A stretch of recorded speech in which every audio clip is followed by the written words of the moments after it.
Hello dear students. कल बेटे कुछ बच्चों की क्वारी आई थी, उनको जो था वो coming together federalism and holding together federalism clear नहीं हुआ था। उसके बारे में हम आज दोबारा डिस्कस कर रहे हैं। कमिंग टुगेदर फेडरलिज्म क्या होता है बेटे? In this many independent states come together to form a bigger unit. बहुत सारी जो इंडिपेंडेंट स्टेट्स होती हैं वो साथ आकर एक कंट्री बनाती हैं। जैसे अगर हम अमेरिका का एग्जांपल लेते हैं तो बहुत सारी बड़ी बड़ी स्टेट्स हैं, जैसे कैलिफोर्निया। ये सारी स्टेट्स मिलकर इन्होंने क्या किया है, यूएसए की फॉर्मेशन की है, यूनाइटेड स्टेट्स ऑफ अमेरिका की फॉर्मेशन की है। All states have equal power. सभी स्टेट्स के पास इक्वल पावर होती हैं, ये नहीं कि कोई स्टेट ज़्यादा पावरफुल है या फिर कोई स्टेट कम पावरफुल है। सेंटर और स्टेट में भी इक्वल पावर डिस्ट्रीब्यूट होती हैं। सेंटर अपने अलग से डिसीजन ले सकती है और स्टेट जो है वो अपनी अलग से डिसीजन ले सकती है। सेंटर जो है वो स्टेट्स के किसी काम में भी इंटरफेरेंस नहीं करती। लेकिन अगर हम इधर होल्डिंग टुगेदर में बात करें, इसमें क्या होती है, जो बड़ी बड़ी कंट्रीज़ होती हैं वो अपने आप को छोटी छोटी स्टेट्स में बांट लेती हैं और उनके साथ मिलकर जो है वो रूल करती हैं। किसी के पास जेंडर और स्टेट के पास इक्वल पावर नहीं होती, जैसे उसमें था ना कमिंग टुगेदर में इक्वल पावर होती हैं, लेकिन यहाँ पर होल्डिंग टुगेदर में सेंटर और स्टेट्स के पास इक्वल पावर नहीं होती। सेंटर के पास स्टेट से ज़्यादा पावर होती है। सभी स्टेट्स को भी इक्वल पावर नहीं होती होल्डिंग टुगेदर में। जैसे इंडिया में हमने देखा था जम्मू एंड कश्मीर के पास ज़्यादा पावर थी, लेकिन अब तो लास्ट ईयर जो है वो धारा 370 को हटा दिया गया, जिसके बाद उसकी जो पावर अब वो भी जो है वो वहाँ पर भी इक्वल पावर्स हो गई हैं। पहले उसके पास जो थी वो स्पेशल पावर्स थी जम्मू एंड कश्मीर के पास। उसके बाद जो था वो हमने आगे टॉपिक किया था, इंडिया को फेडरल क्या बनाता है, यूनिट्स। वही काफ़ी सारी स्टेट्स मिलकर जो है वो एक देश बना है। फिर हमारे देश में जो है वो इंडिया में 3 लेवल ऑफ गवर्नमेंट है। कौन कौन से 3 टायर सिस्टम है? Central government, state government and local government. इनके बीच में जो होती हैं वो पावर डिस्ट्रीब्यूट्स होती हैं। सेंट्रल गवर्नमेंट्स की पावर्स कहाँ पर है, उसका एरिया क्या है, उसका दायरा क्या है, जिस एरिया में वो काम करती है। और स्टेट गवर्नमेंट के दायरे, स्टेट गवर्नमेंट के रेवेन्यू के सोर्सेज, स्टेट गवर्नमेंट के जुडिक्शन के सोर्सेज, ये सब जो है वो ऑलरेडी कॉन्स्टिट्यूशन में डिसाइड हो चुका है कि ऐसे ऐसे काम करेंगे। तो इनको जो है वो यूनिट्स में बांटा गया है, जैसे union list, state list and concurrent list. इनमें पावर डिस्ट्रीब्यूट कर दी गई है। जैसे यूनियन लिस्ट में हमने देखा था, आप लोगों को क्लियर होगा। यूनियन लिस्ट में क्या होता है, मेनली जो है वो welfare for the country, it works for the national importance. कौन कौन से सब्जेक्ट होते हैं? Defence, banking, currency, foreign affair, communications वगैरह। और इसी तरह स्टेट लिस्ट में क्या होते हैं, स्टेट की इंपॉर्टेंस वाले काम करते हैं, जैसे कौन से हो गए, पुलिस, स्टेट, कमर्स, एग्रीकल्चर। ये स्टेट गवर्नमेंट के द्वारा कंट्रोल किया जाता है। इसके ऊपर जो होते हैं फैसले वो सारे स्टेट गवर्नमेंट लेती है। और तीसरा जो है वो हमारी कंकरेंट लिस्ट। इसमें क्या हो जाता है, ये included the subject national to common interest. Nation और state related to common interest होते हैं, देश और राज्य दोनों के हित के लिए होते हैं। कौन कौन से इसमें सब्जेक्ट हैं, जैसे education, forest, trade union, marriage, adaptation and succession. इससे रिलेटेड जो भी फैसले होते हैं वो सेंटर और स्टेट पार्लियामेंट और स्टेट लेजिस्लेटिव मिलकर इसके बारे में फैसले करती है। इसके बारे में कोई भी जो डिसीजन लिया जाता है दोनों मिलकर लेते हैं। लेकिन in the case of conflict, अगर कन्फ्लिक्ट हो जाता है then central law prevail over the state law. तब जो सेंटर होती है वो ज़्यादा पावरफुल हो जाती है। इसी तरह रेजिड्यू सब्जेक्ट है, इसमें जो भी सब्जेक्ट आते हैं, जो आप 1950 के बाद जो भी चीज़ें आई हैं उनके ऊपर जो भी कानून बने हैं, all subject which do not fall under these 3 unit, जो ऊपर 3 यूनिट्स में नहीं है, जैसे कौन से हो गए हमारे कंप्यूटर, सॉफ्टवेयर, आईटी सेक्टर, ये सब जो है वो रेजिड्यू सब्जेक्ट में आ जाते हैं। उसके बाद है हाउ टू फेडरल प्रैक्टिस, कैसे होती है हमारे देश में। कॉन्स्टिट्यूशन बनाया गया, कॉन्स्टिट्यूशन में जो है वो बताया गया हमने ऊपर फीचर देखे हैं फेडरलिज्म के फीचर्स जो हैं, तो उन सब को लेकर क्या वैसे ही हमारे देश में काम हो रहा है, वैसी प्रैक्टिस हो रही है हमारे देश में, तो उसको कॉन्स्टिट्यूशन में जो है वो सारी पावर्स दी गई हुई हैं। जैसे how does India practice power sharing, India में कैसे प्रैक्टिस हो रही है, बाय क्रिएटिंग लिंग्विस्टिक स्टेट्स। कहते जब 1947 में हमारा देश आज़ाद हुआ था तब ये था कि देश में जो है वो लैंग्वेज के हिसाब से जो है वो स्टेट्स बना दी जाएँ। लेकिन उस समय लोगों को ये डर था कि अगर लैंग्वेज के हिसाब से हमने लिंग्विस्टिक स्टेट्स बनाई, कहीं ये ना कि हमारे देश की यूनिटी फिर बिगड़ जाए, देश की एकता फिर ख़राब हो जाए। लेकिन कॉन्स्टिट्यूशन में जो था वो इसमें बना के इसमें सभी की बातों को ध्यान में रखा गया। No language has been given the status of the national language, किसी भी लैंग्वेज को जो है वो राष्ट्रीय भाषा नहीं बनाया गया संविधान में। कहते हैं restrictions of power sharing between the centre and state rise the regional political parties and coalition governments has led to a new culture of power sharing. कहते पहले जो था वो सेंटर और स्टेट में 1960 तक अगर हम देखें तो कांग्रेस पार्टी का ही जो था वो दबदबा था, सेंटर में भी और स्टेट में भी। लेकिन 1960 के बाद कुछ जो था वो लोकल पार्टीज़ बननी शुरू हो गई, जिसकी वजह से जो था वो सेंटर जो था वो स्टेट्स को दबाता था। कई बार क्या करते थे, उनको मर्ज भी कर दिया जाता था या फिर डिसमिस कर देते थे लोकल पार्टीज़ को या स्टेट गवर्नमेंट की पार्टीज़ को, सेंटर का इतना दबाव होता था। लेकिन उसके बाद 1990 के बाद जब जो था आपका कोलिशन गवर्नमेंट बननी शुरू हुई, उसके बाद जो सेंटर का दबाव जो था वो कम होना शुरू हो गया। आगे 3 fold distribution of legislative power, legislative powers को 3 फोल्ड में डिस्ट्रीब्यूट किया गया। हमने देखा ना क्या होता है, president, prime minister and union council of ministers. उसके बाद लिंग्विस्टिक स्टेट्स कैसे बनी, many new states have been form, बहुत सारी नई स्टेट्स बनी, बाउंड्रीज चेंज की गई हैं। आप लोगों के सामने जो है वो आपने अपनी होश में देखा है कि आंध्र प्रदेश से अलग होकर तेलंगाना स्टेट बनी है, और बिहार में से झारखंड अलग हुआ है, एमपी में से और उसमें से छत्तीसगढ़ अलग हुआ है, इसी तरह यूपी में से जो है वो उत्तराखंड जो है वो अलग हुआ है। Have been change people of common language have been brought together, state created of the basic of the culture, ethnicity and geographical has made the country united and administration made easy. किस वजह से किया था कि administration को easy किया जा सके। एक ही एथनिक को, एक ही भाषा वाले, एक ही जाति वाले जब लोग इकट्ठे रहेंगे तो डेवलपमेंट के बारे में सोचेंगे। जैसे एग्जांपल है नागालैंड, उत्तराखंड एंड झारखंड। आगे है that makes India A federal country, इसने इंडिया को क्या बना दिया, एक फेडरल कंट्री। ये आप इसमें से देखोगे आप कैसे अलग अलग हुआ ये आपका आंध्र प्रदेश से तेलंगाना, अगर आप मैप में देखोगे तो ये पहले उड़ीसा था, मध्य प्रदेश है, इसमें से यहाँ पर छत्तीसगढ़ बना, बिहार से अलग होकर झारखंड बना, इधर यूपी से अलग होकर ऊपर जो था वो उत्तराखंड बना, इधर नागालैंड वगैरह बना। ये दिया है, कहते हैं after independent the constitution declare India as a union of state, union of state बना है ना।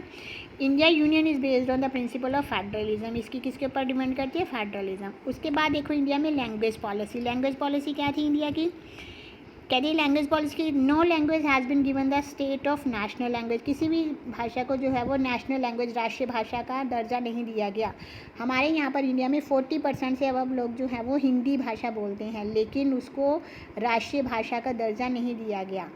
हिंदी को मिलाकर एक 21 और लैंग्वेजेस को जो है वो रिकॉग्नाइज किया गया एज ए शेड्यूल्ड लैंग्वेजेस, अनुसूची बनाई गई है जिसमें हिंदी के साथ 21 और भाषाओं को जो है वो शामिल किया गया है। Central government can not impose Hindi on the non Hindi speaking states, non Hindi क्यों नहीं बनाया गया हिंदी को राष्ट्रभाषा, क्योंकि अगर हमारे साउथ में देखें तो उधर जो है तमिल भाषा, उन लोगों को हिंदी नहीं बिल्कुल भी समझ आती है। अगर आप कभी विजिट करते हो साउथ में तो देखोगे वहाँ पर लोग जो इंग्लिश या फिर वहाँ की जो लोकल लैंग्वेज है उसको समझते हैं। Centre agrees to use English along with Hindi by the flexibility shown, कहते अगर मान लो एक स्टेट से दूसरी स्टेट में कोई काम हो रहा है या सेंटर और स्टेट गवर्नमेंट के साथ कोई काम हो रहा है तो वो इंग्लिश लैंग्वेज में होगा। लेकिन अगर आपका पंजाब में देखोगे तो पंजाब के ऑफिस में मोस्टली काम जो है वो पंजाबी में होता है। अगर आप तमिलनाडु में जाओगे तो वहाँ में ऑफिस में जो काम होता है वो तमिल भाषा में होता है, तो वहाँ पर वो अपनी मदर टंग में काम करते हैं। लेकिन अगर दूसरी स्टेट में काम जाएगा या कुछ भी कोई पेपर्स जाते हैं आपस में तो वो सारा कुछ जो होता है वो आपका इंग्लिश में होगा। उसके बाद है centre state relation, central government can not undermine the powers of state और डिसमिस दैम। पहले मैंने अभी आपको बताया ना कि 1960 से पहले क्या था, सिर्फ कांग्रेस का ही राज था सेंटर में और स्टेट में। तो लेकिन अब क्या हो गया रिलेशंस में, इसमें क्या कर दिया कि सेंट्रल गवर्नमेंट जो है वो स्टेट गवर्नमेंट को डिसमिस नहीं कर सकती। कब से हुआ ये, कोलिशन गवर्नमेंट कब से बनी, 1990 के बाद। Power sharing is more effective today, आजकल कोलिशन गवर्नमेंट चल रही है ना, गठबंधन की सरकार जो है वो।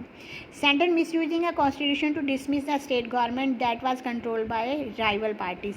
पहले जब लोकल गवर्नमेंट्स बननी शुरू हुई थी 1960 के बाद तो सेंट्रल गवर्नमेंट अपनी पावर का मिस यूज़ करती थी और स्टेट गवर्नमेंट को राइवल पार्टीज़ को कंट्रोल और डिसमिस भी कर देती थी। Coalition government led to a new culture of power sharing and respect for the autonomy of state government। इसने स्टेट गवर्नमेंट, जो कोलिशन गवर्नमेंट है, इसने स्टेट गवर्नमेंट को ज़्यादा पावरफुल बना दिया है कि अब वो अपने डिसीजन खुद ले सकती है। आगे सेंटर स्टेट रिलेशन की after 1947 India had to same ruling, जो ऊपर मैंने अभी आपको बताया, for a long period of time, sometimes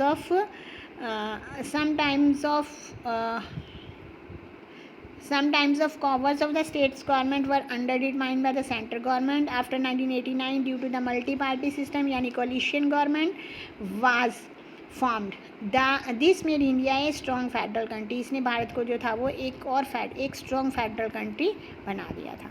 उसके बाद हमारे यहाँ पर यूनियन टेरिटरीज़ हैं. यूनियन टेरिटरीज़ क्या थे? कुछ स्टेट्स ऐसी हैं बेटे, कुछ राज्य ऐसे हैं जो कि आकार में इतने छोटे हैं या इतने छोटे हैं कि उनकी अलग से स्टेट नहीं बन सकती, मतलब इतने बड़े नहीं हैं कि उनकी अलग से स्टेट बनाई जा सके, ना ही इतने छोटे हैं कि उनको किसी और स्टेट में मर्ज किया जा सके. तो उनको जो है वो यूनियन टेरिटरीज़ बना दिया गया है, यानी कि केंद्र शासित प्रदेश. सेंट्रल गवर्नमेंट्स के द्वारा, यहाँ पर सेंट्रल गवर्नमेंट का रूल होता है, सेंट्रल गवर्नमेंट्स के द्वारा ही यहाँ पर बनाए गए रूल्स वगैरह सब चलते हैं.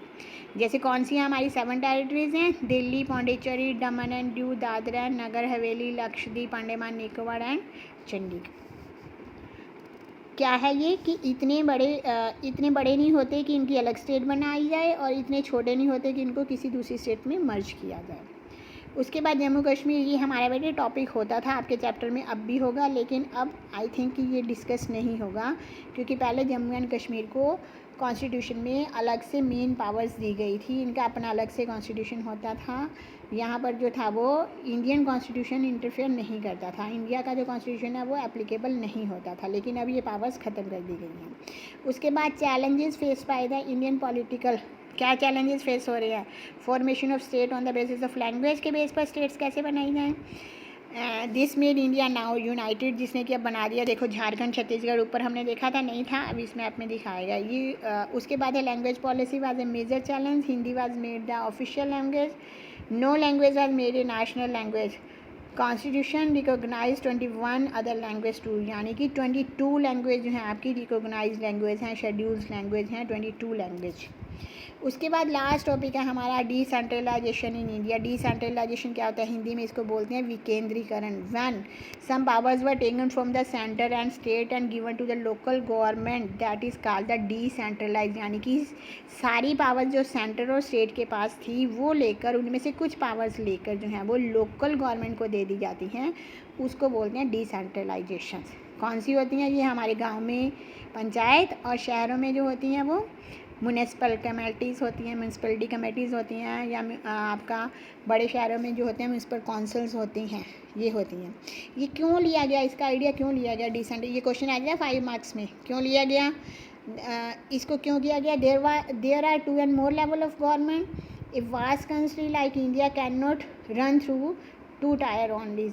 Many states of India are very diverse internally. कहते बहुत सारी स्टेट्स अंदर से बहुत सारी लैंग्वेज बोलने वाले लोग रहते हैं, बहुत सारे धर्मों के, बहुत सारी जाति के लोग रहते हैं, और कुछ जो गांव जो है वो इतने बड़े हैं या शहर इतने बड़े हैं कि उनका स्टेट का जो मुखिया है उनकी प्रॉब्लम सॉल्व नहीं कर सकता. उनकी प्रॉब्लम जो है वो लोकल लोग ज़्यादा अच्छी तरह से सॉल्व कर सकते हैं. इसी वजह से जो है वो डिसेंट्रलाइजेशन किया गया. This result in the third tier of government, that is local government, where power is taken away from the central and state government and given to the local government. It is called decentralization. It is only years local government was not so effective. शुरू में कहते local government इतनी effective नहीं होती थी, ना ही regular election होते थे. चेंजेस में नहीं 1992 के बाद चेंजेस किए गए, जिसके बाद ये बहुत ही ज़्यादा इफेक्टिव हो गई. ये आपको क्वेश्चन आ जाता है, what changes have been done after the 1992. क्या चेंजेस किए गए थे? अगर आप अपनी बुक में देखोगे, एक तो रेगुलर इलेक्शंस हो गए थे, कुछ सीट्स जो थी वो रिजर्व कर दी गई थी इनके लिए, SC ST शेड्यूल ट्राइब्स और शेड्यूल कास्ट के लिए, और वुमेंस के लिए जो थी वो 1/3 सीट जो थी वो कर दी गई थी, रिज़र्व कर दी गई थी. और साथ के साथ जो है वो स्टेट गवर्नमेंट को ऑर्डर दे दिए गए थे कि वो अपने रेवेन्यू में से पैसे जो हैं वो इनको लोकल गवर्नमेंट को फ़ंड देंगे. हर साल जो है वो इनको फंडिंग की जाएगी, इनको पैसा दिया जाएगा, और हर 5 साल के बाद इलेक्शन कंपल्सरी कर दिए गए थे. उसके बाद स्ट्रक्चर ऑफ पंचायत का स्ट्रक्चर कैसे बनता है? Several member of their head constitution. पंच मिलकर जो है वो पंचायत का निर्माण करते हैं। Member are called the panch and head is called the sarpanch. ये देखो आपके पिक्चर्स में इसमें दिखाई दे रहा है।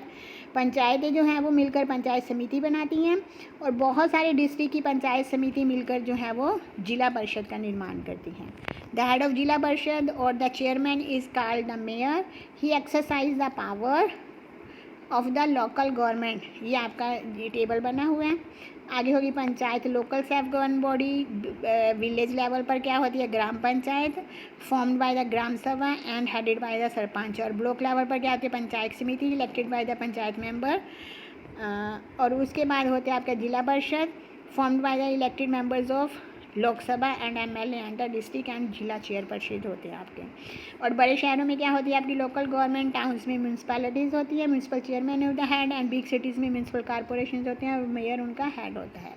ये आपके कुछ हैंड आउट्स दिए हुए हैं, इसका माइंड मैप वगैरह दिया हुआ है, आप लोग देखना इसको, ये सारा आपका इसके बारे में दिया हुआ है। आगे ये देखो स्टेट गवर्नमेंट्स के पास कौन सी पावर होती है, कौन सी लिस्ट को लेकर दिया होता है। आपकी बुक में ये एक्सरसाइज में दिया हुआ है, ये इस टेबल को देखना, इससे ही आपका चैप्टर जो कंप्लीट होता है। कोई प्रॉब्लम हो तो पूछना फ़ोन करके।